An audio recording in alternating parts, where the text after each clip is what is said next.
Greetings, Mikey Majestic once again, representing the Inner Gold Show, the Beat London, big up Particle, anywhere you're there.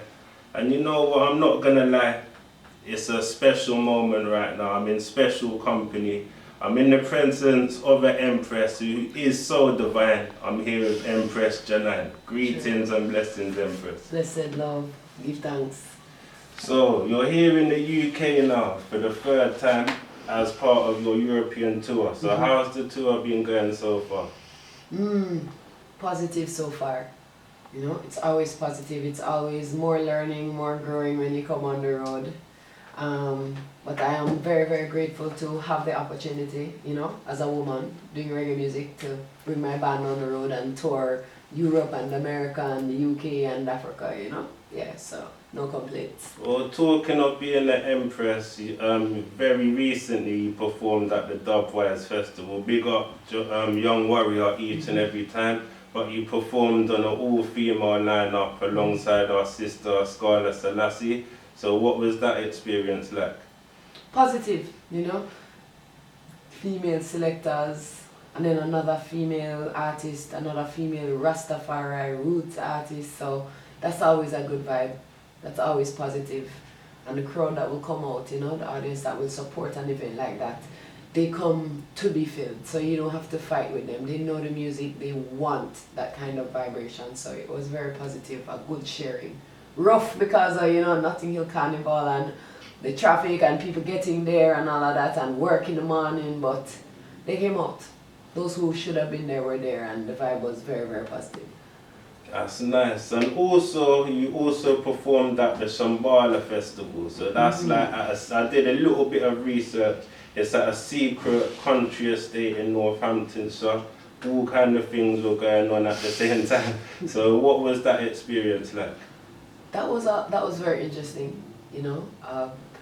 Very different cross-section of people than I am used to.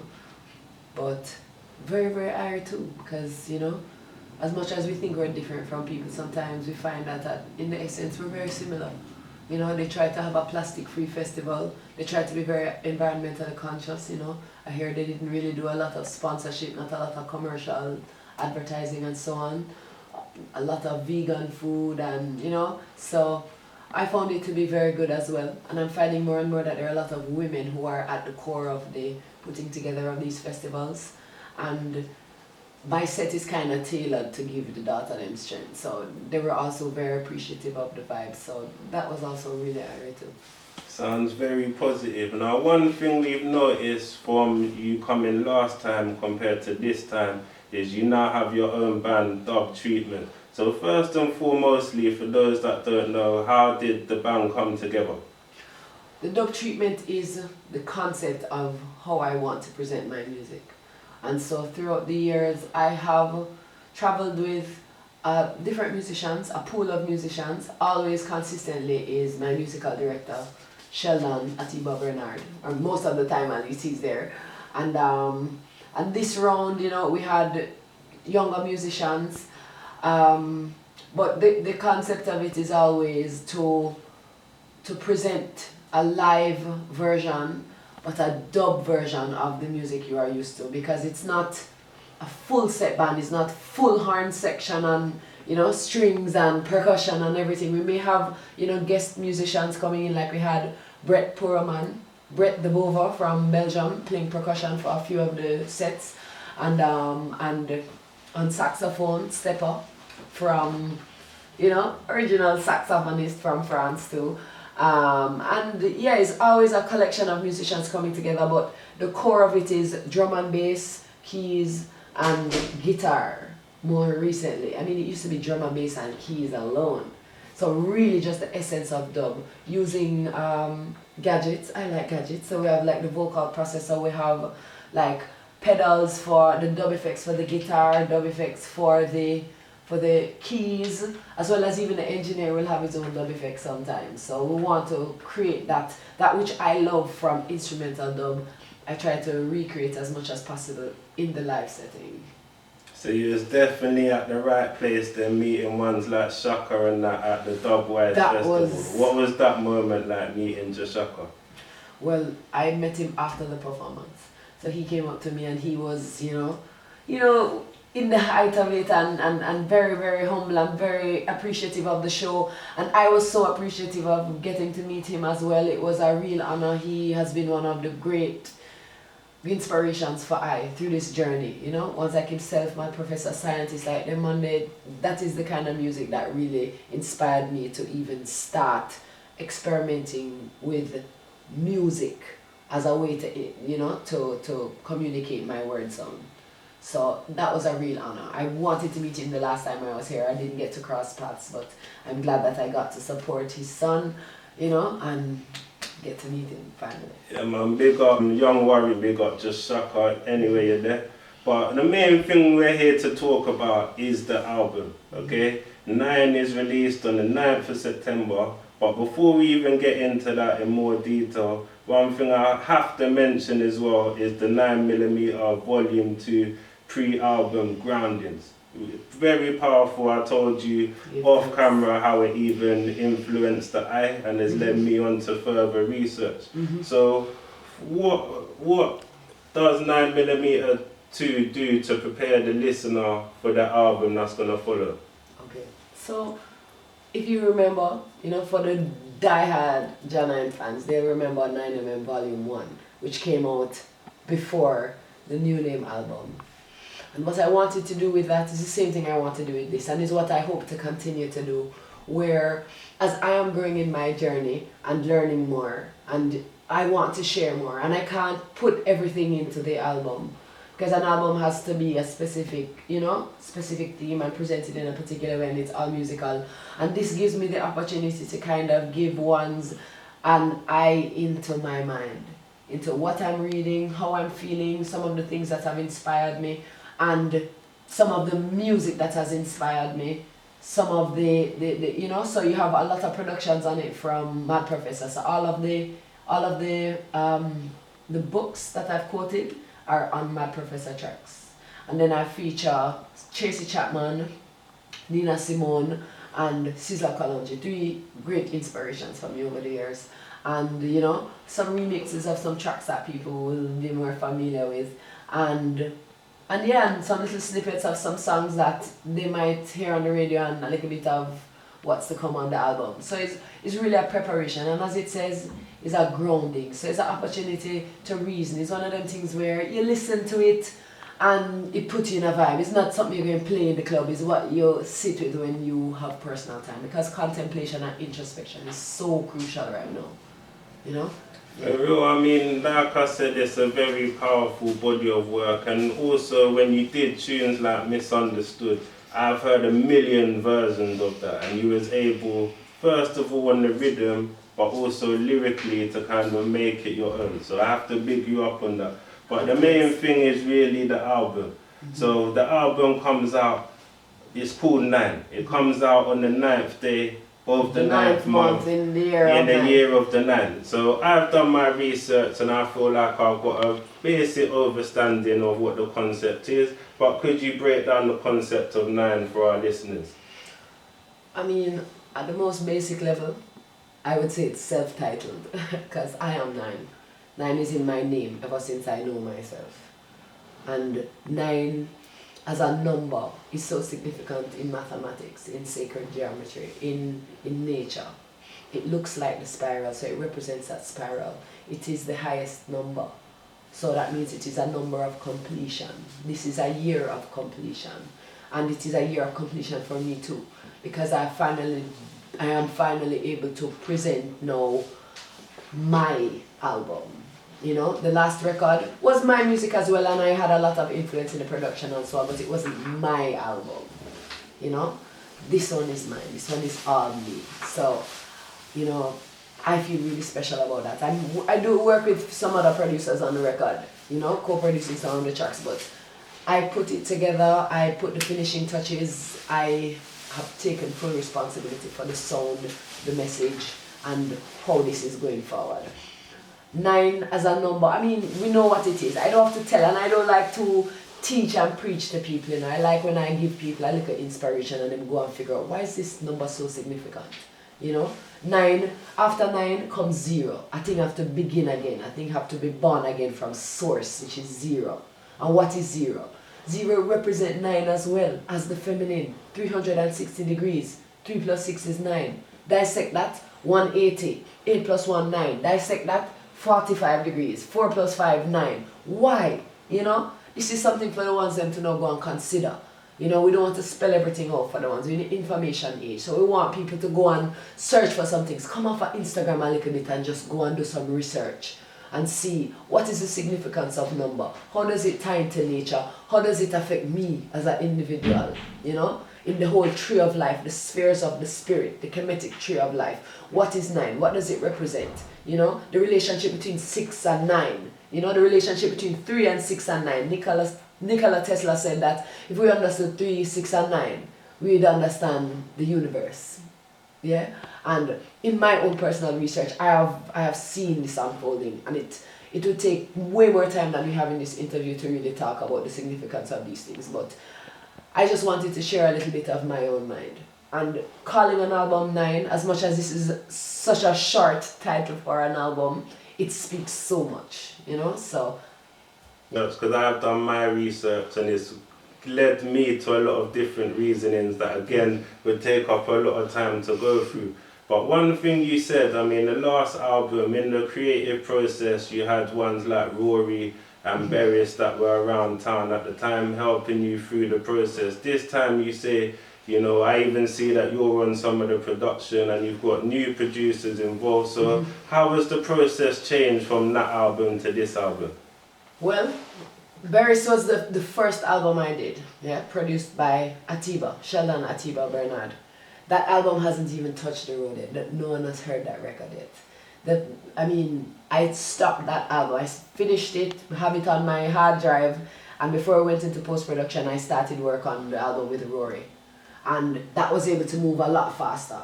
And so we put that record out. And I was able to present myself to the world in a particular way. And I was able to influence how the music came across. And really, you know, share a lot of energy with Rory and help to grow what is now this root sound that, you know, is being presented by even, you know, this movement now. And that was great for me. This record is even more personal. So this is my interpretation of you know, how I want my music to be brought forward. This is not me singing on a rhythm. This is me composing a song from the lyrics to the execution. There are a few songs, there are probably 2 songs on it, or 3 songs on it that came from existing rhythms. One of them is from the 70s, an old Gladiator's rhythm that was stripped down to dub. And you'll hear Micah Shamaya on that rhythm as well. And that rhythm, I mean, Ben Up, the same producer from Steam as a Bubble, presented that to I. And I was able to push it forward. I really, really loved the sound of that rhythm, and it gave me what I wanted. Because it's not to say, you know, we're not operating from a place of ego where, okay, this is my record, so I have to produce everything. So if you present me with something that fits what it is I'm looking for, I can work with it. You know what I mean? So I was able to use that as well. I have another track on it that is co-produced by Tippy from High Grade Records. So he presented me with a few tracks as well. I actually heard that rhythm, and I really, really, really, really loved the rhythm that he presented. And I was able to overdub on some guitar, some piano. So it has a really disturbing piano, you know, interlude on it, which I really loved as well. So even, you know, matching the sound of the song with matching the lyrics of the song with the mood and how we overdub it and how we choose to use the instruments, that was something that was really important to me as well, you know. And another track that I co-produced with Kevin Campbell, that's the son of Al Campbell. He is like one of my best friends. We jam all the time, like we are always by Uncle Chino. He is, you know, father, teacher to many of us. And so that whole experience of playing music and just vibing and writing and creating in the process, like one of the songs, In the Spirit, was born of that vibration. And we took it out of the outdoors fire space vibe and brought it into the studio and manifested it as it appears now on the album, featuring some beautiful flute tracks again by Sheldon Bernard, who has been with me since the beginning and is an exceptional flautist. And Humble Me, Brett Puraman, like that is one of the humblest human beings I have ever met. And I think it is because of that why he's able to truly give to roots music what it is he's able to give, because he plays all the instruments on the tracks that he produces, and he really tries to be true to reggae music, true to the roots of the music, and I definitely feel that I connect with it. And he is a great fan of my music as well. He loves very much the energy, you know, so when he's producing a track that he'll have me in mind for, I know I'm going to like it, because I know he's meditating on my vibration when he's creating that music. And when I got it, that was one of the few songs that I actually wrote the song, you know, off of the inspiration of the rhythm. That song Humble Me. And then, you know, we did a lot of work on it after though. We added a few different instruments, dubbed it differently, and kind of tried to evolve it, make it more theatrical, make it more climactic, you know, have it move through. So as the song goes along, you'll hear some different instruments coming, you'll hear some unusual instruments like the sitar. I mean, he plays the sitar on it as well. And then we have violins, and it really grows.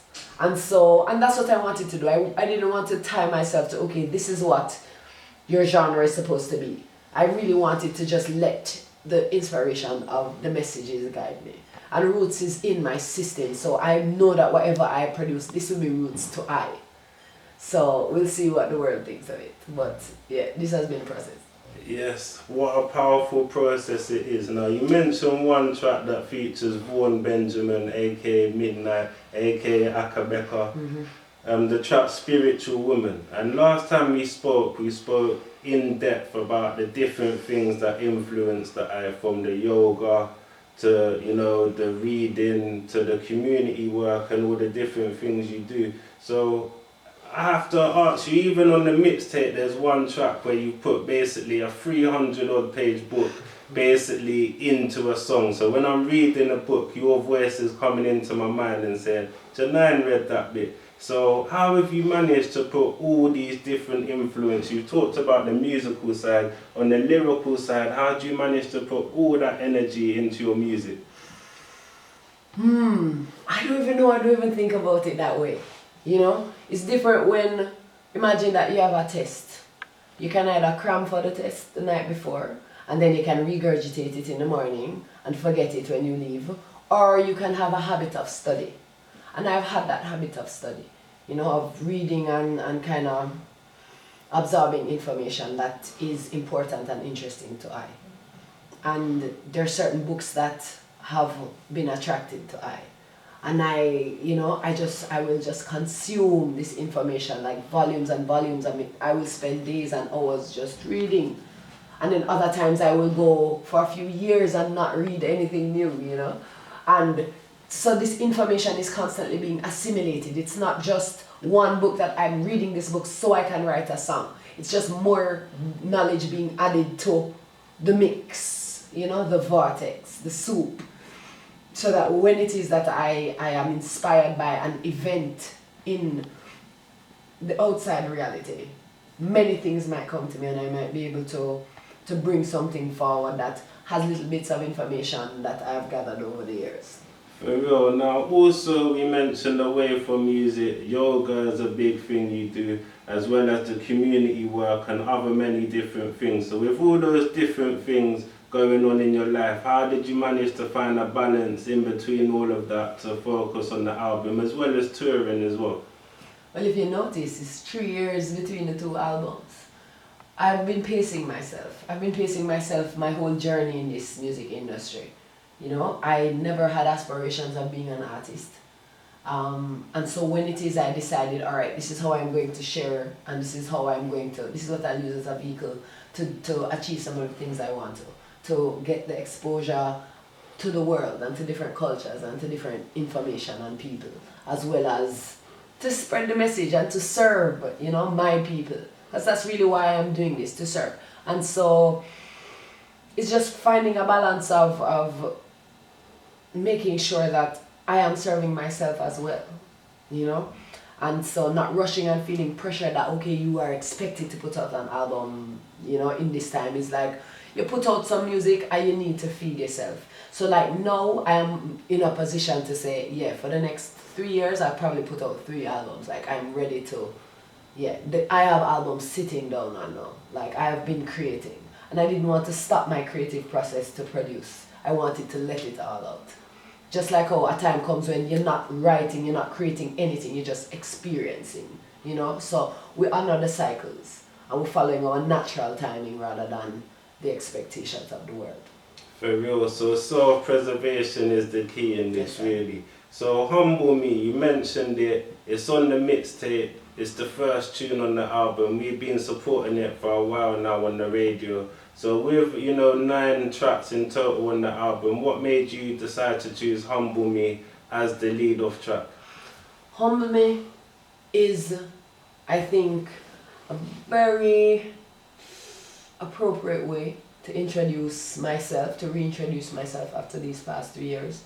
You know, talking about the journey and learning and growing and continuing to observe and just ensuring that, ones understand that I might come off with a particular intensity, but I am just a student of this journey as well, And as much as it might seem like I know, I am always learning. And the more that I learn and the more things unfold to I, is like, wow, the whole world has opened up. Like, I don't know anything, Over the past few months, I've started to read into a different theme.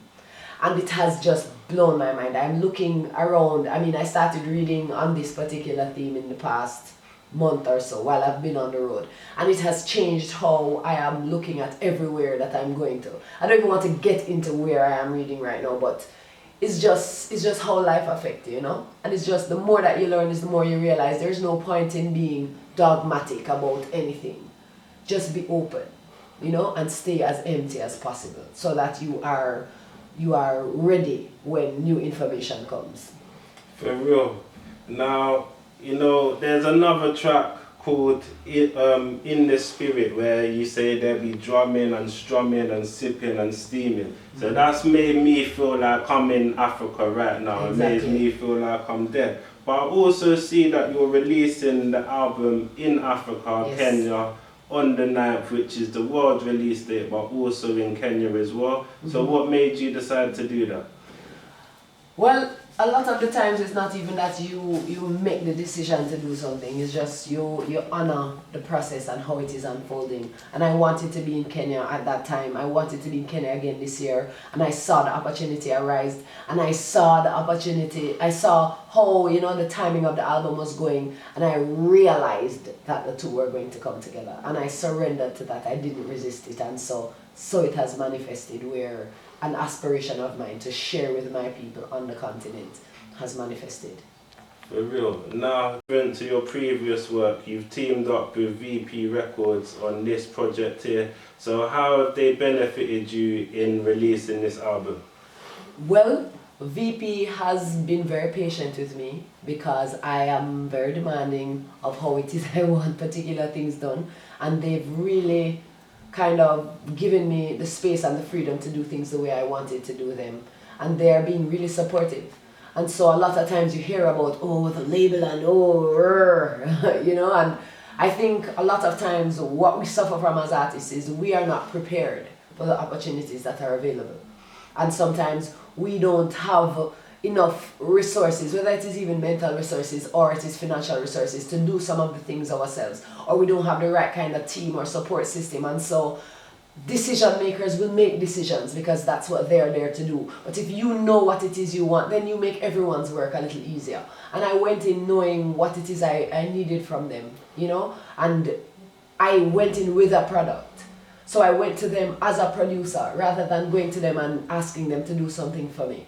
And they really gave me the freedom to do this record the way I wanted to do it, and now because of this relationship, I'm going to be able to make this album available to the world, which is something I really didn't get to do with the new name, in terms of distribution. And hopefully in the future I can, probably redistribute new name in a more wholesale kind of way.